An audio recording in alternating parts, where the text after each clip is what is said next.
Few seconds in, and welcome to Aloha Aini Dao Living Conversations 123rd session 123.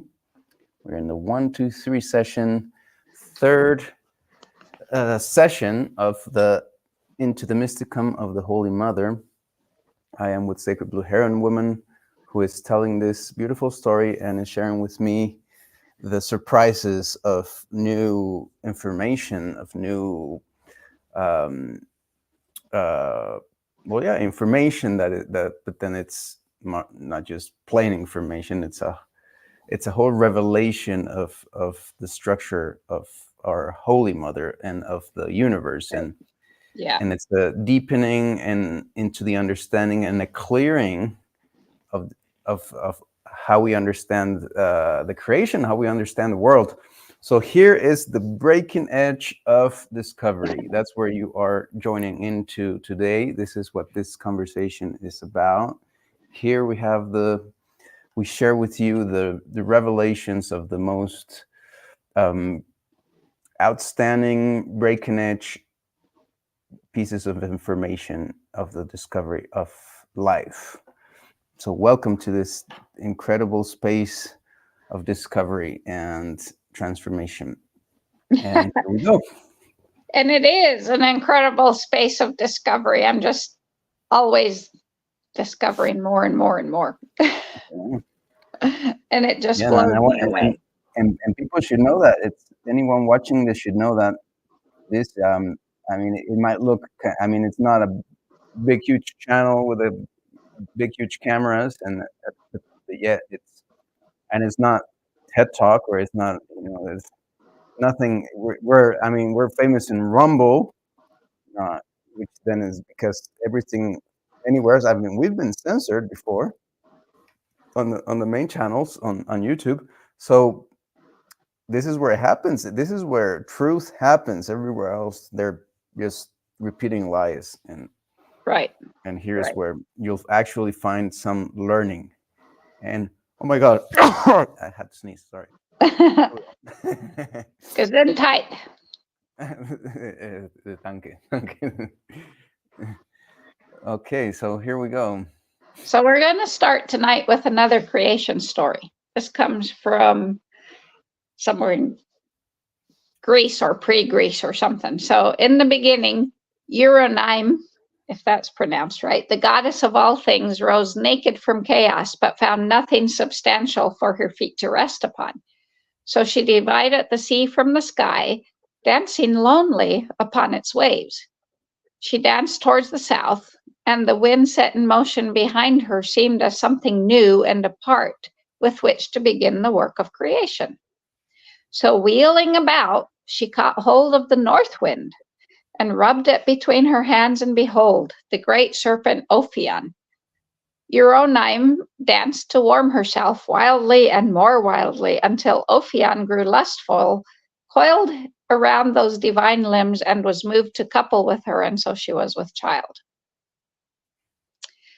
This myth is much older than Greek legend and comes from the transition period when the Great Mother, the All-Mother, was no longer believed to give birth parthenogenically, which is cloning. Right? Remember, we've talked about our ovaries, our the female ovaries, the female human ovaries. The ovarian cyst comes from the polar body wanting to clone itself parthenogenically. It's not a true cloning. I don't totally understand this yet. But so anyway, we're in this transition from where there were no males. She gave birth parthenogenically into coupling with a male, which gives us more diversity. So great live snakes were kept in the goddess's temple, in the All-Mother's temples. She was often represented carrying snakes in her upraised arms or coiled around her, or she was even imagined as a serpent herself with a woman's body and a snake's head. The Sumerian goddess was known as the Great Mother Serpent of Heaven, and perhaps another image of the Milky Way with its great spiraling galactic arms. So everywhere in the world, myth and imagery, the goddess creatrix was coupled with a sacred serpent. So when we see this worldwide occurrence of the goddess and her serpent, we can see profound power, the profound power, as well as the universality of this cosmological symbol and its range of endurance in the human mind. And then we can begin to see why the upstart patriarchal religions base themselves on the utter destruction of the goddess serpent. Seen in the Bible story where Eve, the first woman, supposedly ate the fruit the serpent gave her, and so she, Great Mother, and her serpent became the symbols of ontological evil. So, and interestingly enough, the creation story that I was taught, that I would venture to say boldly that 100% of all Christian religions believe, is that God created the world in 6 days. And on the 6th day, he created Adam from clay. And when Adam woke up, after God breathed the breath of life into him, Adam woke up and he was lonely. So God put him back to sleep, took a rib out of his side, and made Eve. That's the creation story that's in the Bible. And then God told him, well, this is your garden. You can eat, you can do whatever you want except for eat of that tree. And the creation story of the Bible is that Eve found the tree and talked with a snake, a serpent, took an apple,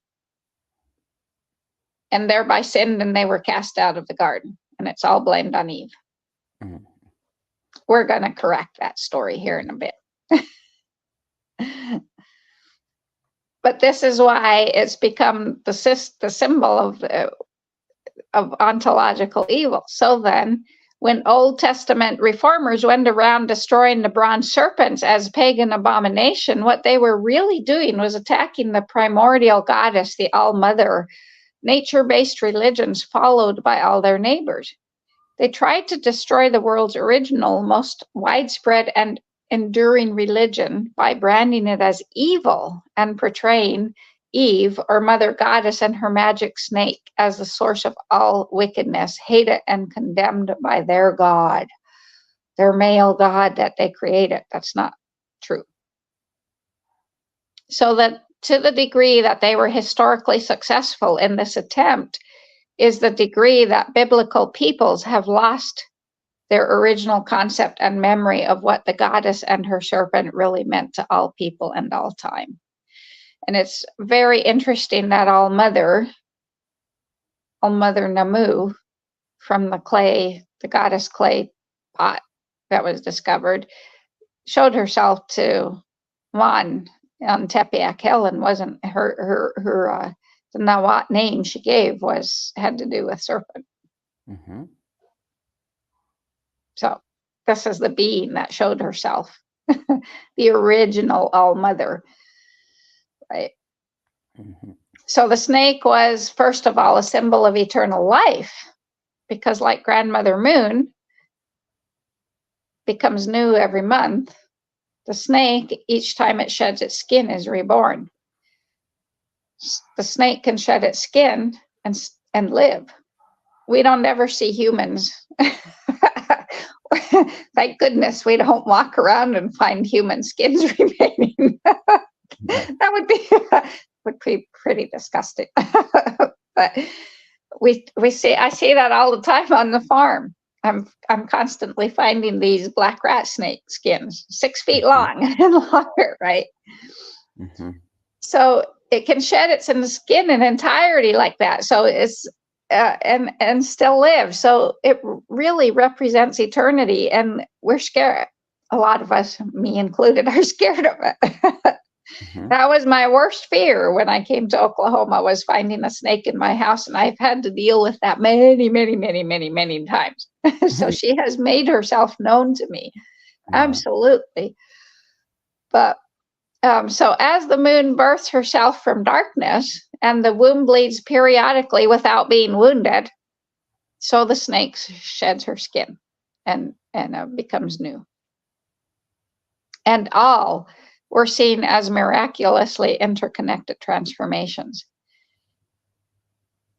This also brought me to the realization that if our mouth is the same tissue as the vagina, and the vagina bleed, of course, the vagina comes, the bleeding comes from the womb, but if it bleeds without being wounded, dentistry will tell you the first sign of heart disease is if your gums bleed without being, well, maybe that's not true. Maybe our gums just need to bleed periodically if they're the same tissue as the source of creation, vagina. Just a thought. See, this is where we go with investigation. Just a thought. Let's investigate this. Let's ask Holy Mother for more information on this. So, anyway, the snake also represented cosmic continuity with natural change, spiritual continuity within the changes of material life. Its undulating movement symbolizes the serpentine earth currents of the underground waters. And the serpent path on earth is the terrestrial energy flow that we pick up in the Schumann resonance and the ley lines, and right. And in the sky, it is the Milky Way. So finally, the snake came to symbolize the phallus, the male sexual energy, which was understood to be originally contained inside the goddess, born from her and returning to her again when she curls up in deep sleep. So around 5500 BC, there seemed to be a divorce of male attributes from the mother, and quite a phallic obsession developed, shown in representations of lots of phallic cups, phallic standing stones, and more. However, they were not misogynistic or aggressive, but they seemed to represent the phallus serving the goddess, women, and life processes of all. Maybe it simply suggested the androgynous nature of the All-Mother, who is both male and female, and more than both male and female. They also suggest the potential unity of the sexes in mutual love service before the disastrous splitting apart by patriarchal misogyny and puritanical sex codes. However, then from 4000 to 3000 BC, the serpent comes down to us as a narrowed symbol of male sexuality, or then immoral sex, and then of evil. The Egyptians believed that from the union of chaos and the wind, the life breath came forth, and Maat, in the form of the egg. Ma was the Egyptian word for both matter and mother. It also meant truth and justice, and was also symbolized as both a feather and a vulture. The feather weighed in the balanced scales against the soul at death, and the vulture mother who swoops down to pick the dead bones clean for rebirth. So Maat, as the ultimate truth, contained within herself all potential existence and non-existence. She was pure nothingness with the eternal potency of everything.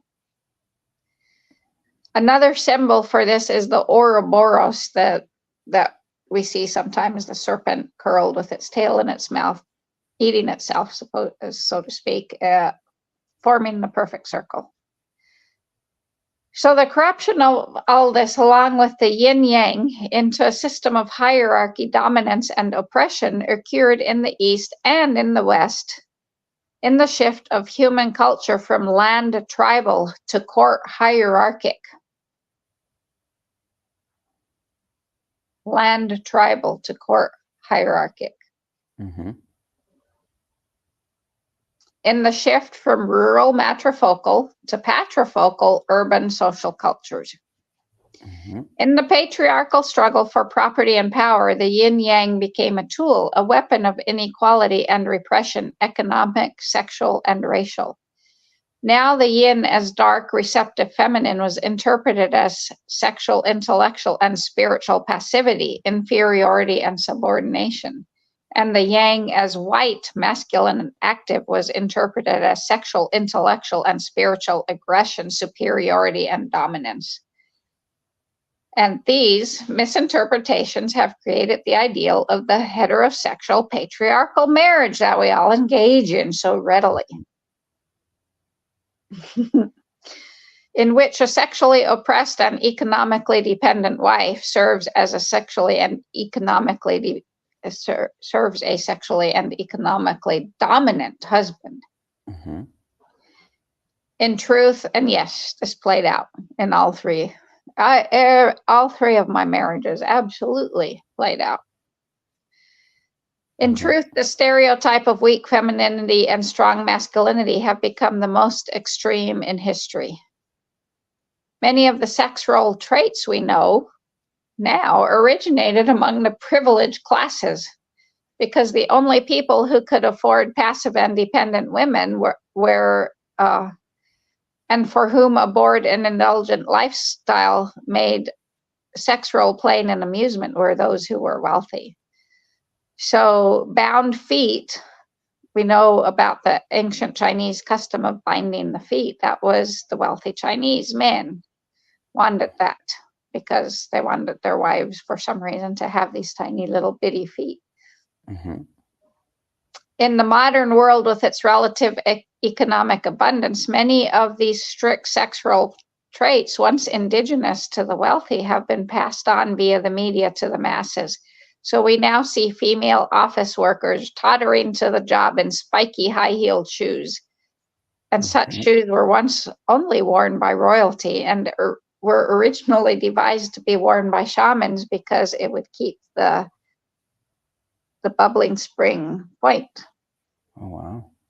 covered so they wouldn't lose energy from there.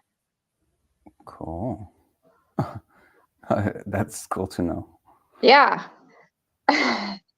But so unfortunately this became silly sex roles, and with these silly sex roles we have forgotten our origin, and so we see the silliest of customs enforced with humorless severity and punitive laws. And one thing democracy does really well is spreading silliness around. Mm-hmm.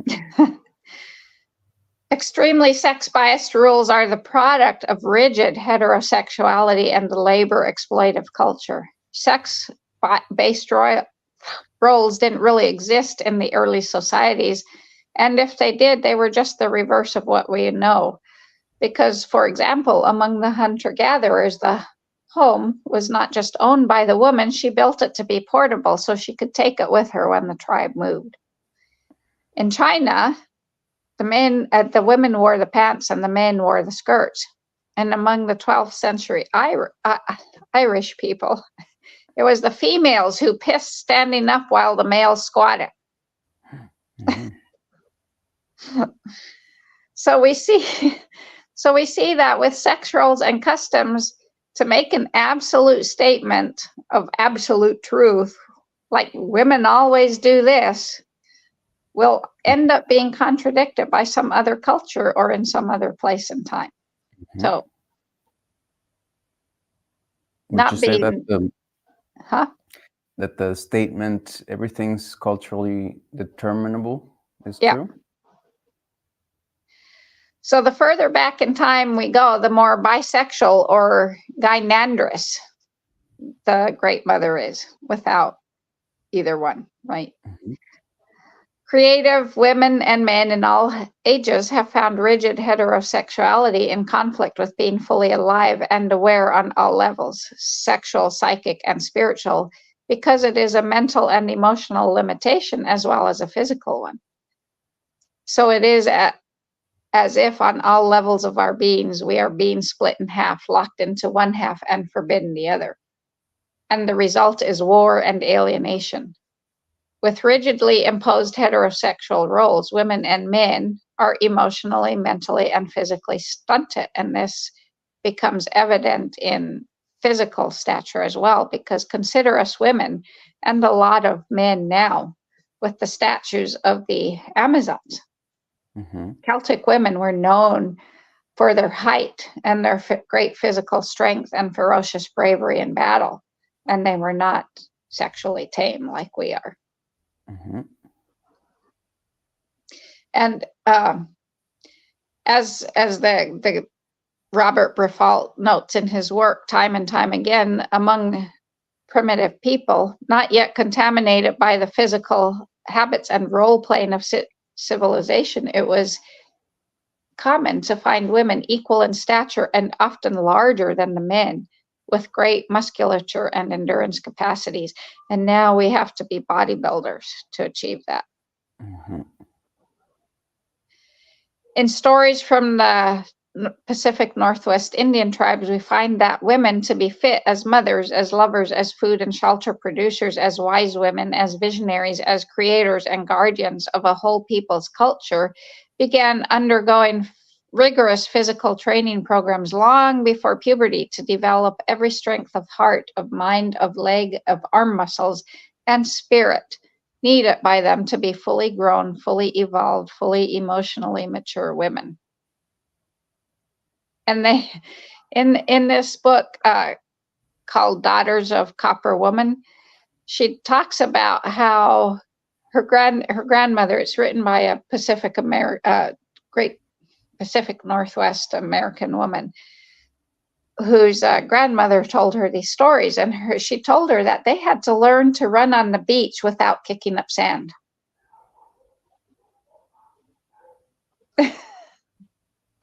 And run backwards without kicking up sand. Wow. Yeah. Yeah. So, again, there is no such thing as partial liberation, partial freedom. Ancient bisexual women and men, and this means without strict sexuals. When we say the matrifocal societies were bisexual, we mean they didn't have strict sexuals like women. Only women do this and only men do this. And they were all inventors, artists, builders, and more. And this is our potential when our life energy is not divided against itself, blocked and distorted by cultural and religious stereotypes as symbolized by the great Gynandrous mother. So to answer the question from last week, how do we get out of this? Well, by returning to our beginnings, because all religion is about the mystery of creation, about the mystery of our inner life. Because that's what the word in Latin, religare, means: to bind, to unite, yoga, to unite with our inner life, with our outer life, the mystery of birth. And for that, we must look to the women. The phenomenon that made her aware of the unseen power. Women's awe at her capacity to create life is the basis of mystery. The original primordial transformation mystery is birth, in which we struggle alone, facing death and pain in order to create life within the cosmic womb of the unknown. Birth is the supreme paradox of aloneness, when a woman is sitting and groaning in solitude squatting, and groaning in solitude to bring forth the continuity of human life. And interestingly enough, Alexis and I just had this talk about how women have nowadays, it's like we just automatically think labor is difficult. And I told her that's not true. We've only been taught that because of the Adam and Eve creation story. And also having your period is seen as painful. Yeah. And I've seen women that don't get any pain. Yeah, no, it's not necessary. Absolutely not necessary.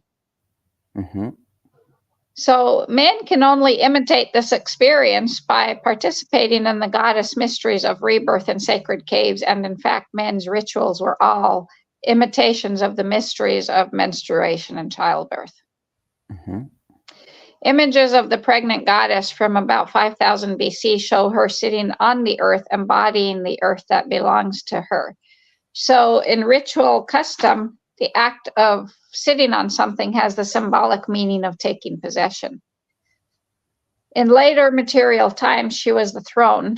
The throne symbolized her lap, and the queen came to power by sitting on this lap or womb of the goddess, and so becoming one with her power. And all the great mountains were seen as the goddess sitting on the earth. The mountain was the original throne womb, combining the symbols of earth, cave, bulk, height, and immortality.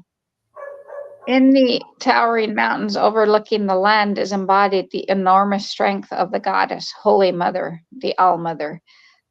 Throughout Macedonian, Greek, and Cretan lands are mountains with huge thrones at their summits, carved from rocks and waiting for the goddess to come take her seat again.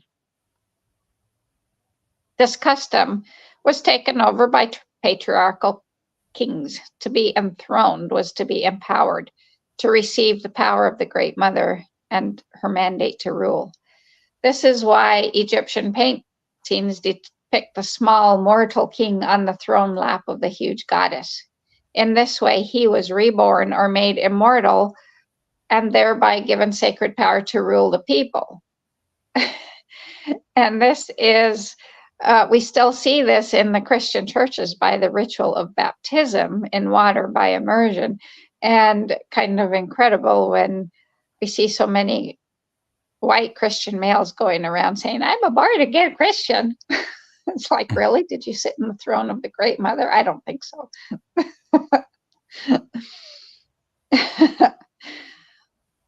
And I can make fun of it because I was raised so religious. Mm-hmm. The cave, as the womb of the earth goddess, was considered to be the repository of mystic influences. And I can make fun of it because I just find it so ironic that it's so freaking upside down. Yeah. That never ceases to amaze. Yeah. The more I find out how upside down we are, the more I'm like, makes me want to stand on my head and look upside down at people like Jack. Mm-hmm. And my family. So in the original cosmology, a cave was the symbol of the whole world, providing passage for the dead and the rebirth of souls. I am the way and the life. This is a verse from the Bible, but this was the primordial revelation of the Great Mother. It came from the Great Mother. It came from the goddess religions. Mm-hmm. Early people conceived the divine body as the road traveled by itself and its seeker. So she was the body of life. She was also the way that must be traveled to realize life. And she was the spiral, the labyrinth, the way that had to be danced or walked. And the dance would be combined with sexual rites, sexual worship. The ecstatic center of the labyrinth was the no-mind center of the orgasm experienced as death and the loss of the conditioned self. Sexual magic was practiced for the sake of ecstasy, a spiritual sexual fusion of the human spirit with the cosmic all. So extremely complex ideas were expressed through the symbol of the labyrinth. And in all cultures, the labyrinth has the meaning of an entangling and confusing representation of the world of matriarchal consciousness. In Indian mystic symbolism, the multiplicity of this world is shown by the interpenetration of the upward male triangles, the phallic, the penis, and the downward female triangles, the vulva. The ascending and descending vortices of creative energy. This vulva image, the descending triangle, which symbolizes cosmic energy spiraling down into manifestation through matter, is a very ancient symbol. So, and a dead white guy wrote, and I got that. When I was in the Army's nurse anesthesia program, in our physiology class, we had this amazing, he was an amazing teacher, And people would ask him, and my fellow students would ask him, well, why is this thing named that way? And he's like, I don't know, it's named after a dead white guy. So a dead white guy once wrote, because we have separated humanity from nature, subject from object, values from analysis, knowledge from myth, and universities from the universe, it is enormously difficult for anyone to understand what is going on in the holistic and mythopoeic thought of the Ice Age humanity. And from the Gaia hypothesis, I now know that the Ice Age humanity, the ice never covered the entire globe. Mm-hmm.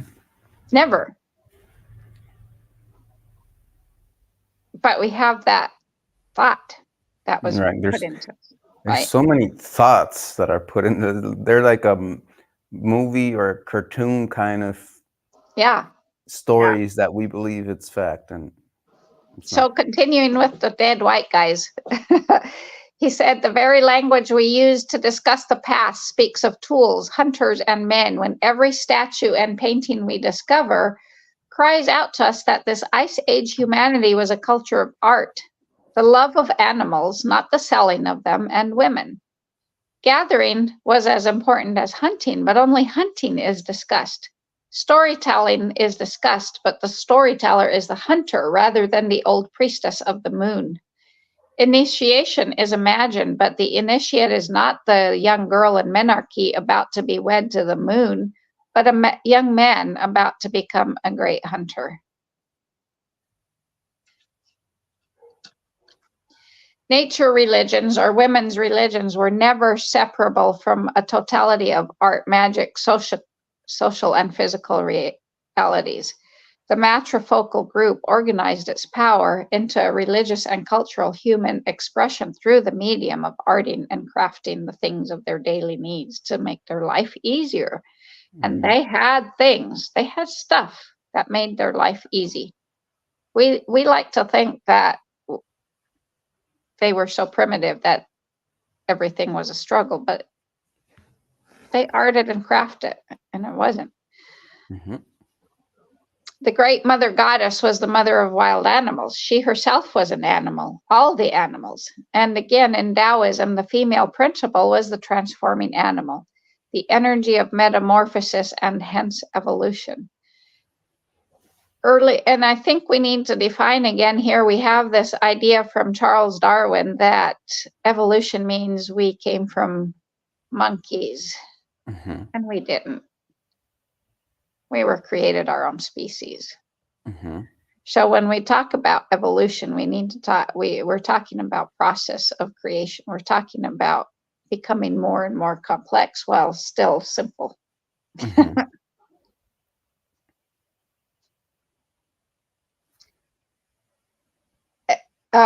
So early human attitude toward animals was totemistic. Totem actually means related through the mother. Oh, wow. The blood clan solidarity was identified with some specific plant or animal. Through the totem, the life of the human group and the ongoing life of nature, not human, of nature were made inseparable. So the spirit lives in and through the multitude of plant and animal forms, which the goddess can assume at any time at will. This means that any tree or beast, bird or fish or insect is symbolically or potentially her and must be related to with magic and respect. And this animism of the primal peoples has been called childish by our current civilization, our current advanced civilization. The current who's ready to Disney educated civilization. Right, who's ready to blow itself into oblivion with its nuclear penises, right? In fact, animism is a profound experiential perception of the evolutionary relation, or Aini, between all life forms as manifestations of the original one, the first cell from which all life multiplied, the original cosmic egg. So when human survival depends on such a sensitive rapport with the environment, as it always has and always will, such a conception is not infantile but crucial. Our survival does indeed depend on a sacramental relation to nature. A sacramental bond between our earliest human ancestors and the natural world was the primary factor in our evolution, not simply as human beings, but as conscious beings. For this bonding set up a resonance in which all art, all religious ritual, all magic, all chemical science, all spiritual longing for illumination was born. And as primal people have always experienced it, when you look and listen to nature or Holy Mother, something appears, something always speaks. And that is absolutely my experience. Absolutely. So animism is still a valid relationship. If modern man neither sees or hears, nor hears, the problem is his own dead sensorium, his own dead avatarism. So in primitive belief, no animal could be killed against its wish. So there were rituals to ask the animal to surrender, or rituals after the hunt to restore harmony. In cave paintings, the hunter spear is shown to be juxtaposed with the vulvas of female animals. They were seeing the animal's wound as a magic vulva of the goddess. In these stone paintings, there is not one image of aggressive or bloodthirsty hunters engaged in wanton slaughter. There are only images of prayerful petition and worshipful observation. And so the same dead white guy points out that these paintings of vulvas as magic wounds that heal themselves or give birth to life continue as symbolic image throughout our religious history, bringing us to the story in the Bible of the crucifixion of Jesus, who supposedly died for our sins. And when the Roman soldiers stuck a spear into his side, it flowed blood and water, meaning he had a wound in his side. Symbolic of the uterus, pouring both forth blood and water as it does during childbirth. Ritual cannibalism began with the same symbolic desire to restore harmony as well as to participate in the magic life, death, rebirth process. Among the primal people, the totemic animal is sometimes eaten as a sacrament by the group, meaning cannibalism, not meaning eating your own, or it is totally avoided. Either way, human hunger, killing, and eating are felt as unbalancing acts, which must be reharmonized. Ritual cannibalism, a taking in of the animal's life force by the group, is to participate in its death, is to partake of its eternal rebirth in the mother. And this sacred cannibalism is still in practice in Christian communion when we are given a wafer of cracker and told it's the body of Christ. Yeah, nobody ever asked, isn't that a little bit weird? Yeah, I know, right? Another mode of rebalancing was the dance.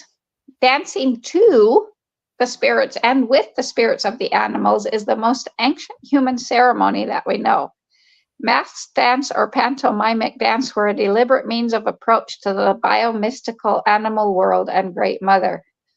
And the sacred dance takes us beyond the god of morality and back to the goddess of ecstasy, beyond obeisance to social hierarchy and back to original communion with sheer evolutionary energy. So by 7000 BC, agriculture was well established in Jordan, Iran, and Anatolia, now Turkey, and these people were still matriarchal and goddess worshippers. And they had 3 centers of settled agriculture in the Near East. And these were on the western slopes of the Zagros Mountains, where the Tigris empties into the Persian Gulf, in the hill country of the Turkish Syrian Mesopotamia, and on the South Anatolian plain that is now Western Turkey. So the city of Tel es Sultan, or Jericho, was founded at the site of a sacred spring and was matriarchal. The houses were all built in beehive shape with sun-dried clay bricks. The interesting thing about this story, the Bible has a story of Jericho in the Old Testament, where the Israelites, the people of God, were bringing down the walls of Jericho because it was a city of prostitutes and devil worshippers. And it wasn't at all. In fact, in this book, the Goddess Bible, the first story is the story of the city of Jericho, and how in the Bible it tells about how the priests walked around the walls of Jericho, around the city of Jericho with its walls for 7 days, chanting mantras and blowing the ram's horn. And on the seventh day, they blew it extra loud, and it came crumbling down, and it was such a relief to their god. Well, in the goddess, from the goddess clay jar, the story is told that yes, they indeed did this, but they did it in smaller and smaller concentric circles. So by the seventh day, they were like right at the walls. They started out way out here. So they were using the golden spiral, but they were also pulling something on a sled. And this something is not defined at this point. These goddess tablets are still being decoded. What was on that sled that they were pulling? I don't know that we'll ever know. But anyway, there were some messengers from the invading army that came to the city and told the ladies and the queen what was happening. And they did this because they were not war god worshippers. They were goddess. They still wanted to be part of the mother religion, the all mother. And so, total opposite story of what the Bible has. Mm-hmm. Interesting. Very interesting to me. So upside down. The next oldest settlement dates to around 6,500 BC, and these people built triangular houses with rooms more than 21 feet long and 12 feet wide around a courtyard with a central hearth. And there were no corners or broken lines in this architecture. Interesting. And in all our modern architecture, there's all broken lines, and we think ourselves so advanced. The best known of the Anatolian cities is Çatalhöyük, or however you pronounce that. It was excavated in the 1960s. There's 12 layers to it. It was a ceremonial center for the goddess religion. They were agriculturists, and it was situated near the obsidian trade routes. So obsidian has been traded for that long.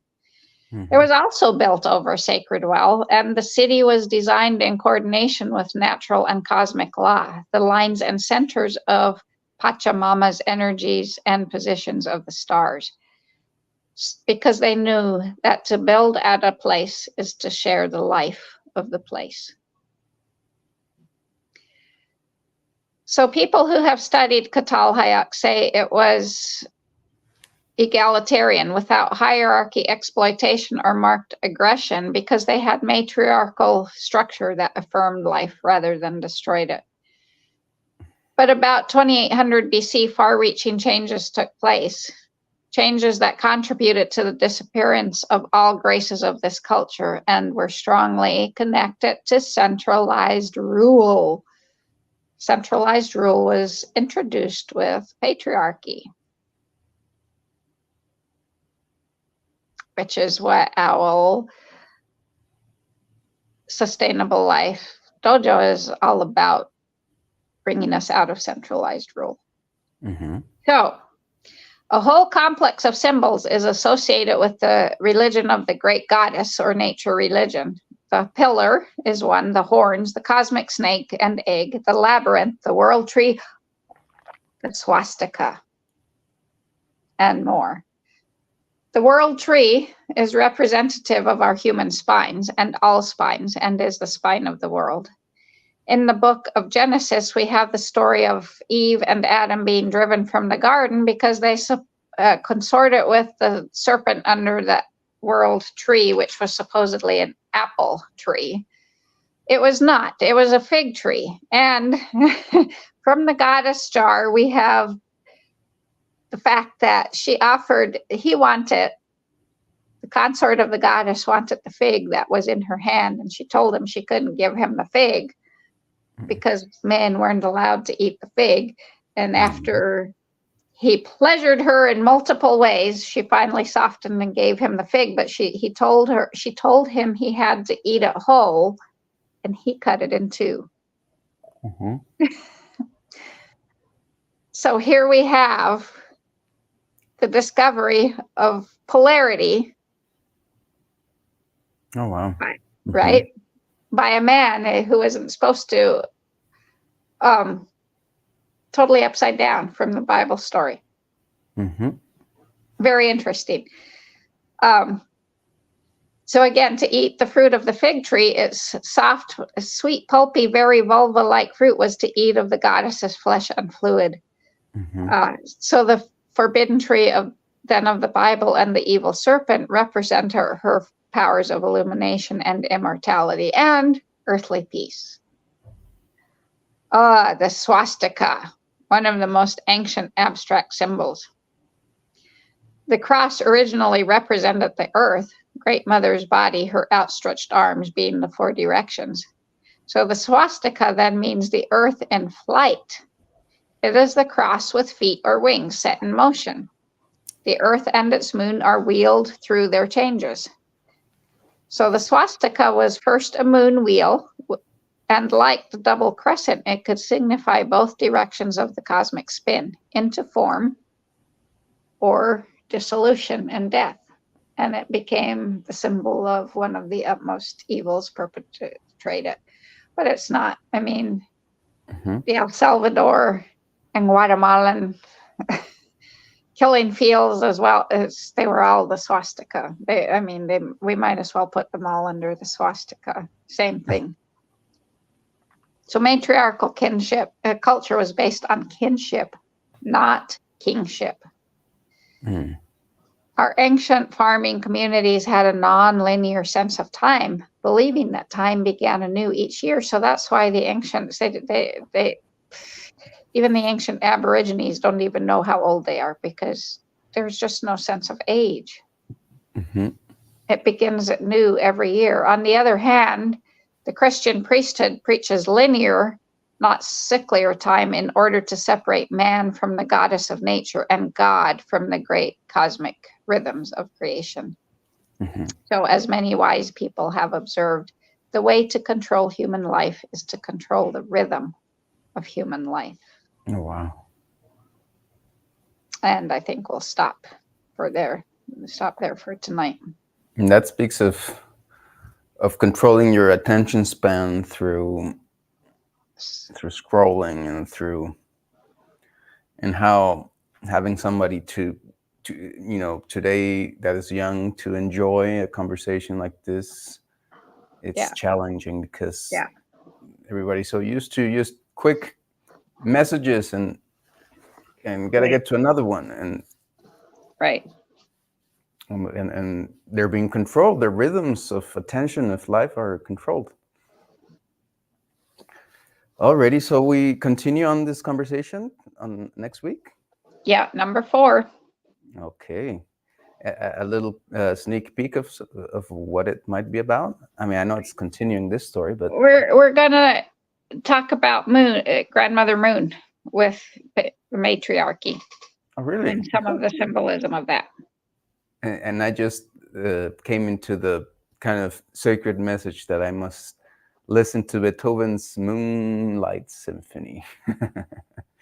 And then I can tell you here live that I will be doing that ceremony with you. Okay. When you ask me to do.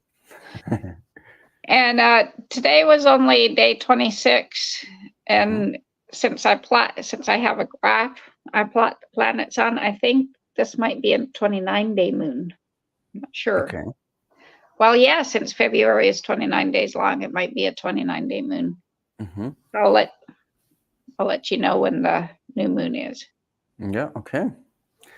So with that, we say to everyone to check if they want to continue to dive and to participate to alohainidaoliving.com.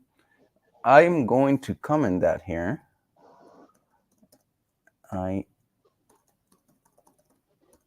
In case anybody wants to see that, and also on Rumble, alohaliving.com, because we have some live watchers, and we invite you for our next session next week, and hopefully you've learned something. Hopefully you've been enlightened by today's conversation, and we hope to see you next week. Anything else? Should I close the stream? Yep, sure. Close the stream. Here we go. See you soon.